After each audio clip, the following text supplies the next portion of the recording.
What's up everybody, Tech Checker here, and today we are going to learn how I take a plain brick wall like this and I'm going to give the bricks a little bit of a painted effect to differentiate some of the brick colors. So normally what we see on a brick building, a lot of the times not all the bricks are the exact same color.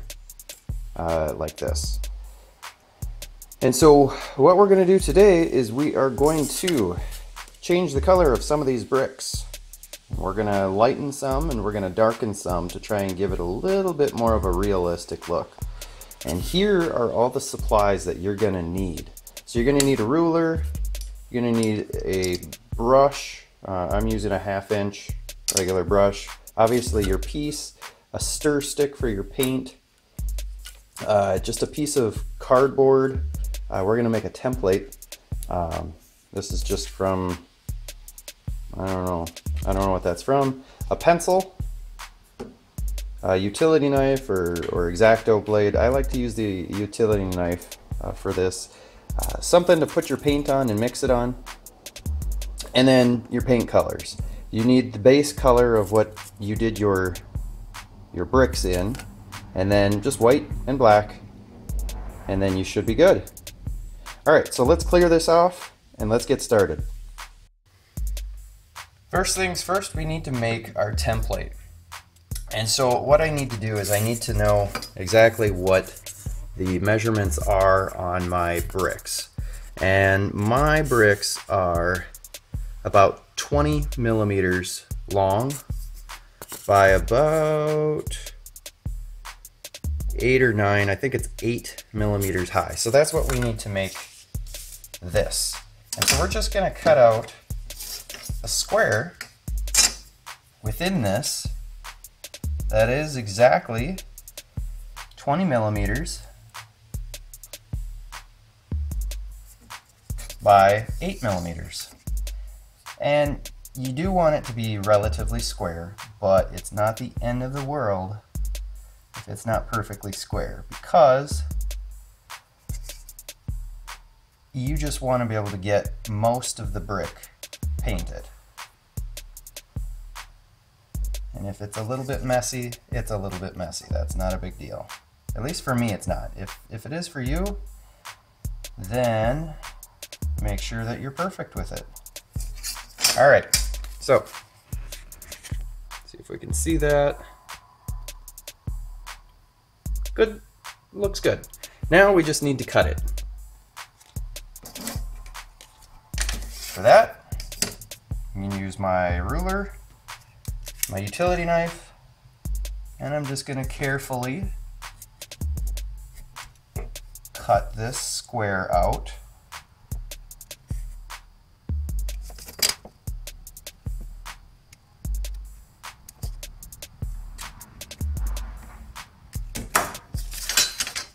And then should be able to just pop this guy out like so. And now we've got our template. And what I can do now is I can place it over my brick. I can get my lighting to work for me. I need to do something about my lighting. But I can put that right over, and when I'm painting, I'm just getting the brick that I want. All right, so we're gonna clear this up. We're gonna get ready for paint. So I'll see you in just a second. Okay, so for this, make sure that you shake up your paint before you get started. But we're gonna start with a little bit lighter. Actually, let's start with the darker. We're gonna start with the darker ones. And basically what I'm just gonna do is I'm gonna squirt some of my base color. Now my base color looks a lot lighter than what we've got on this. And that's simply because I've got a black wash on here and I didn't put it really thick on there. Make sure you put your cap back on once you've poured a little bit out. And then shake your black. And I usually don't like to mix it direct, just in case I accidentally squirt too much. And then I'm going to take my stir stick and I'm going to grab just a little bit and I'm going to mix it in with my red. And hopefully I didn't grab too much black. A little bit, I think I might have. I think this is good.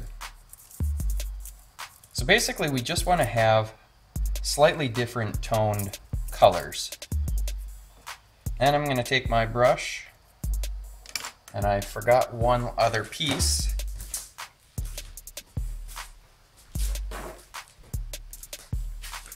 You're going to want some paper towel, because we're going to use that to wipe some of the excess paint off, because we don't want it to go on too much. We don't want to take too much off either. Now just randomly you're going to choose the bricks that you want to darken or that you want to change the color of, and you're just going to dry brush it just a little bit, just to give it a little bit different color. And it doesn't take a lot.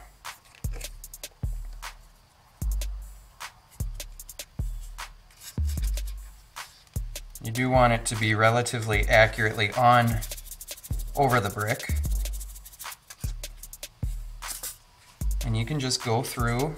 If you do find, you may find that it's not always covering all of the brick. You can just slide that template over just a little bit and then you can get that brick. And make sure that you don't do too much of a pattern unless you are looking to do an exact pattern, and then you need to make sure that you plan that out before you get started to make sure that it's going to actually work the way that you thought it was going to. But you can simply just randomly choose different bricks to change the color of. And you can try, you can even do, if you look at different bricks out in the real world, different brick buildings, sometimes it's not even entirely the same base color of the brick. Some of them look a little blue, some of them have a little bit of gray. So you can kind of go crazy with this. Since it's your project, you can do whatever you want. And as long as you're paying attention to your details and being careful and being clean with it, it's probably going to turn out looking pretty good. Or at least that's the hope. Alright, so I'm going to finish these colors off camera. We'll come back and we'll do slightly lighter. Alrighty, we are back and we are going to, as promised, we're going to do a slightly lighter brick. Now, because these are already somewhat, when I put in my dark, it actually lightened it because I put such a light coat on that most of my black wash is still kind of showing through. So I do want to be a little bit careful with just how much white I put in, because I don't want this to be so starkly white that it looks uncomfortable, that it doesn't, uncomfortable, I don't know, that's not the word, that it just doesn't look like it fits. So this red may be a miss on the color that I want, but we're gonna give it a shot. Because we're dry brushing, it doesn't go on real thick, so it's not gonna be super noticeable anyway. But we do want to have a little bit more contrast than what we've got right now. So we're just gonna do the same technique. There, I do like that. I usually like to go for more of a realism look. So the color differences are probably going to be a little more subtle than, say, if you're going for more of a comic look or anything like maybe a cartoon look, something like that. So you might use much more contrasting colors if you're going for a different look than more of a natural, what you'd see out in the real world. But I definitely recommend that you go out and take some pictures of some of your favorite looking brick buildings out in the real world. That's going to give you a good idea as to what to kind of match your color scheme off of.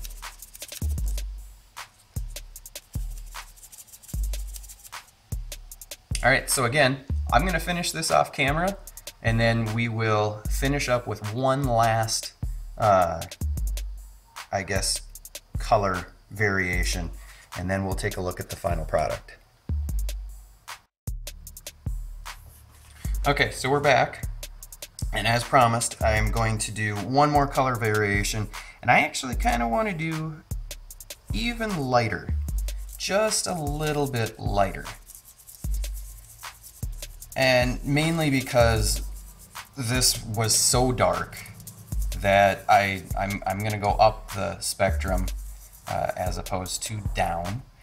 The other thing that I wanted to note is you don't have to mix your own colors. You certainly could go out and buy several different tones of red or whatever color your bricks are going to be if they happen to be more of a brown. I simply like to limit the total number of paint bottles that I have sitting around that will wind up drying out or whatever. So it's up to you. I find that mixing can save me some paint from time to time, or save me some money, I should say. But sometimes, because I'm not necessarily an expert on the color wheel, sometimes I have to go Google, you know, what makes different colors, so that I know, okay, if I want to get more of a rust looking color, what do I need to mix with it? So I pretty much just have the primary colors and then white and black.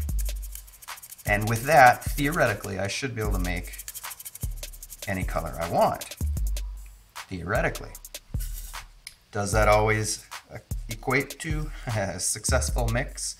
Absolutely not. Sometimes I do not know how they make some of these colors.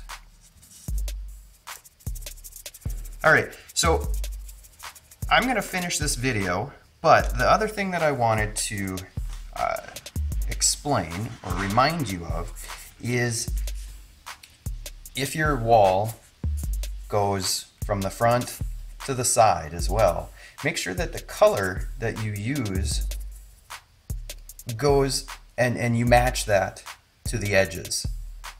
So if you have a lighter red corner piece here and it happens to come over here, use the same color on that one, so that way then it looks like it's actually a one piece. Otherwise you're just going to have a kind of a funny looking wall. So I hope this tutorial has been helpful. Let's see if we can get a good view. I'm going to move the camera. So here is essentially the finished product. Here's what the original looked like. Okay, so you can see there's no color variation on this side. If I can focus that a little bit more. There you go, no color variation. If I flip it around, doesn't that look so much nicer with that color variation? I think it does. And it was so easy to do. Alrighty folks, I hope this has been helpful. Stay tuned, make sure you hit subscribe, and I will see you later. Textures Brain Blast.